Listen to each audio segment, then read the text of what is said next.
Hello.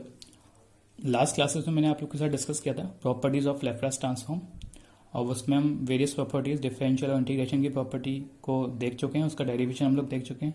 आज की class में एक important topic initial value theorem, ये भी एक लैप्लास ट्रांसफॉर्म की प्रॉपर्टी है जिससे हम लोग इनिशियल वैल्यू फाइंड आउट कर सकते हैं। इनिशियल वैल्यू से मतलब क्या है, अगर सपोज मेरा एक आरएलसी सर्किट है, उसमें कोई इंडक्टर या कैपेसिटर इनिशियली चार्ज्ड है इलेक्ट्रिकली, उस चार्जिंग की वैल्यू हमें फाइंड आउट करनी हो तो टाइम डोमेन में पुट करते हैं t tends to 0, means initial value time domain में।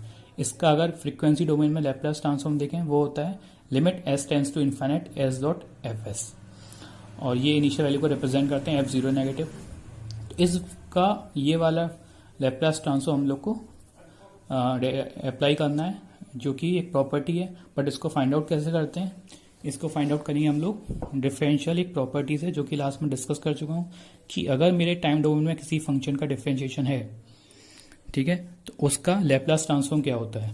तो टाइम डोमेन में किसी फंक्शन का डेरिवेशन है, डिफरेंशियल है, तो उसका लैप्लास ट्रांसफॉर्म होता है s into F S minus f0 negative. तो ये जो f0 नेगेटिव है ये इनिशियल वैल्यू है, इसको हमें फाइंड आउट करना है, जो कि हम इसी इक्वेशन से फाइंड आउट करेंगे। अब सपोज इसका लैप्लास ट्रांसफॉर्म अगर मैं कैलकुलेट करता हूँ, वो निकलेगा 0 to infinite D Y D T F T E to power minus S T T conventional method से। और इस साइड लेफ्ट साइड और राइट साइड अगर मैं लिमिट पुट करता हूँ एस टेंस टू इन्फिनिटी की, इन्फिनिटी की अगर मैं लिमिट पुट करता हूँ तो एस टेंस टू इन्फिनिटी वाले फंक्शन जितने भी हैं उसके साथ लिमिट अप्लाई होगी, और ये integration D Y D T F T limit S tends to infinity E to power minus S T same here, और f0 इधर आ जाएगा नेगेटिव। अब यहाँ पे देखो, अगर s टेंस टू इन्फिनिटी है तो e to power minus S t में एस अगर हम पुट करेंगे इन्फाइनाइट तो ये value e to power minus infinite means 1 upon e to power infinite या 1 upon infinite, so we will get 0। तो ये हमारा ओवरऑल फंक्शन 0 हो जाएगा। और राइट साइड का function limit S tends to infinity S into F S minus f0 negative, इससे हमें f0 नेगेटिव निकाल सकते हैं, limit S tends to infinity S dot F S. करना क्या है, अगर सपोज हमें इनिशियल वैल्यू टाइम डोमेन में नहीं पता है, फ्रीक्वेंसी डोमेन में उसका लैप्लास ट्रांसफॉर्म पता है, उसमें एस से मल्टीप्लाई करो और limit S tends to infinity put कर दो, we will get the initial value in frequency domain और टाइम डोमेन। ठीक है, क्लियर। नेक्स्ट हम लोग देखेंगे फाइनल वैल्यू। फाइनल वैल्यू से मतलब है, अगर सपोज इलेक्ट्रिकल सर्किट मेरा इस तरीके से है कि फाइनली मेरा इंडक्टर या कैपेसिटर चार्ज रहता है, इंडक्टर कैपेसिटर चार्ज रहने से क्या होगा, उसमें कुछ फाइनल वैल्यू रहेगी। तो उस फाइनल वैल्यू को अगर हमें फाइंड आउट करना हो तो टाइम डोमेन हम लोग कैसे फाइंड आउट करते हैं, limit T tends to infinity put करके इस टाइम पे उसकी वैल्यू, और इसी को एफ इनफाइनाइट लिख सकते हैं, या लैप्लास ट्रांसफॉर्म में limit S tends to 0 S into F S. यहाँ पे एस टेंस टू 0 है फाइनल वैल्यू के लिए जब टी इनफाइनाइट है, और यहाँ पे इनिशियल वैल्यू के लिए एस टेंस टू इन्फिनिटी है जब टी 0 है। बहुत ज़्यादा डिफरेंस नहीं है, और इसका भी डेरिवेशन हम लोग देख लेते हैं। ये D Y D T F T उसी वाले डिफरेंशियल इक्वेशन से हम लोग कैलकुलेट करेंगे जो हमने यहाँ पे यूज़ की थी। इसका लैप्लास ट्रांसफॉर्म पता है S F S minus f0 negative. Same concept यहाँ अप्लाई करेंगे लिमिट की, लेकिन यहाँ पे लिमिट रखेंगे हम लोग s टेंस टू 0। तो इसमें s टेंस टू 0 रखेंगे फुल फंक्शन में, और इस साइड में इसका लैप्लास ट्रांसफॉर्म लेके s टेंस टू 0 पुट करेंगे। तो D Y D T F T S to minus D T limit s tends to 0 0 to infinite, और यहाँ पे भी ये s टेंस टू 0 पे इसको s वाले फंक्शन में मल्टीप्लाई हो जाएगा ये लिमिट, और ये वाला एज इट इज रहेगा अभी। और इस साइड का अगर हम देखें तो limit 0 integration 0 to infinite D Y D T, अब ये लिमिट का फंक्शन अंदर एस के साथ जाएगा, limit S tends to 0 E raise to power minus S T F T D T. S tends to 0 पे ये वाली value E raise to power minus 0 means 1 upon E raise to power 0 और 1 हो जाएगी। ठीक है, तो ये ओवरऑल वैल्यू 1 हो गई। बचा हुआ फंक्शन हमारा integration differentiation F T D T, limit क्या है 0 टू इन्फाइनाइट। तो इंटीग्रेशन डिफरेंशिएशन कैंसिल हो जाएंगे और लिमिट फंक्शन के तहत फंक्शन के साथ इम्प्लाई हो जाएगी। तो F infinite minus f0 negative, F infinite minus f0 negative. ये f0 नेगेटिव राइट साइड वाले f0 नेगेटिव से कट जाए, क्रॉस हो जाएगा। तो जो लेफ्ट पार्ट है हमारा एफ इन्फाइनाइट, जो बचा हुआ पार्ट है F infinite is nothing but limit S tends to 0 S into F S.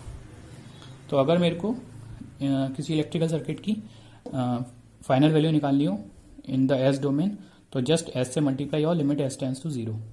यहाँ पे एस से मल्टीप्लाई और limit S tends to infinity initial value के लिए, और फाइनल वैल्यू के लिए एस टेंस टू 0। ये जस्ट अपोजिट है टाइम का।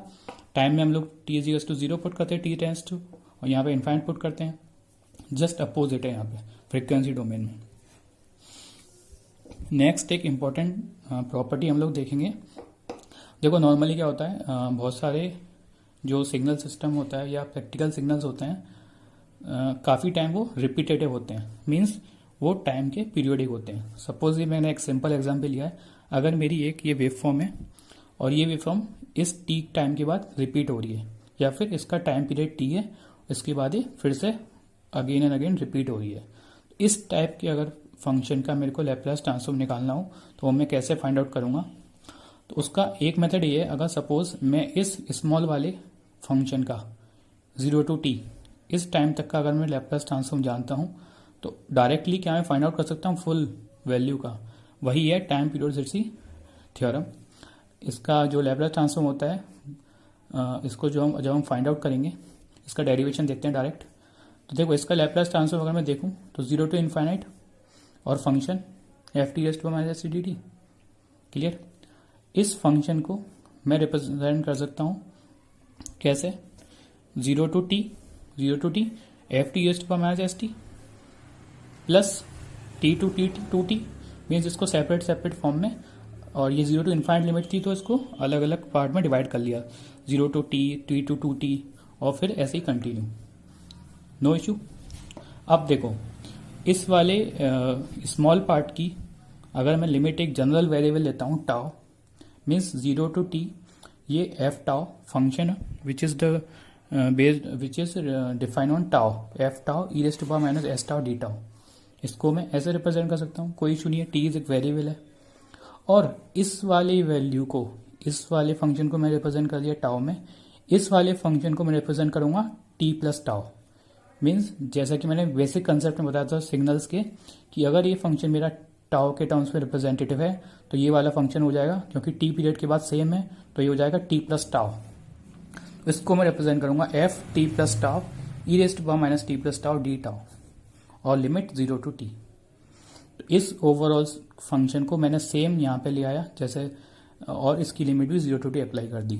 फिर इसको लिया, इसको भी यहाँ पे ले आएंगे हम लोग, और मतलब जस्ट अज्यूम करेंगे कि सारे फंक्शन मेरे एक ही इंस्टेंट पे हैं, बट उसका डिले हम लोगों ने कंसीडर कर लिया t प्लस टाउ और लिमिट 0 to t।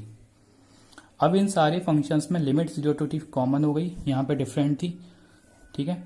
और क्योंकि ये सारे फंक्शन सेम है, पीरियोडिक है, तो F tau is nothing but F T plus tau. ये सब सेम है, तो ये फंक्शन सेम होंगे, केवल e⁻⁻s टाउ यहाँ डिफरेंट है और यहाँ e⁻⁻s tau plus T different है। तो अगर मैं e⁻⁻s टाउ कॉमन ले लेता हूँ सारे पार्ट्स में से,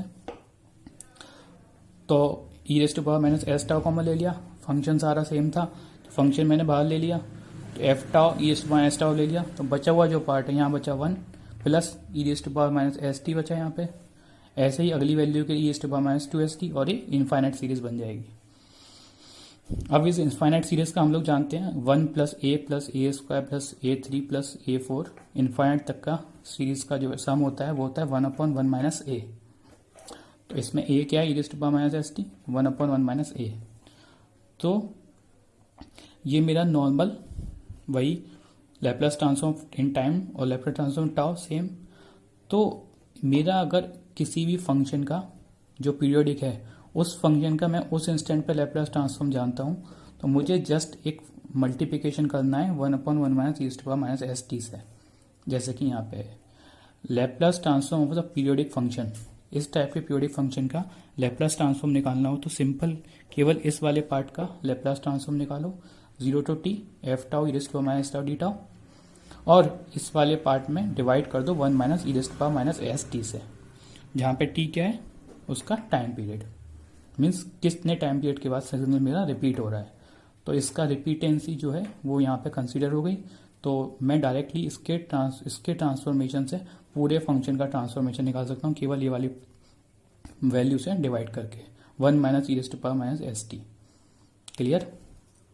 नेक्स्ट क्लासेस में हम लोग डिस्कस करने वाले हैं convolution property of Laplace transform, जो कि बहुत इंपॉर्टेंट है और मैं कोशिश करूंगा इंटरेस्टिंगली उसको पढ़ाने के लिए। Thank you.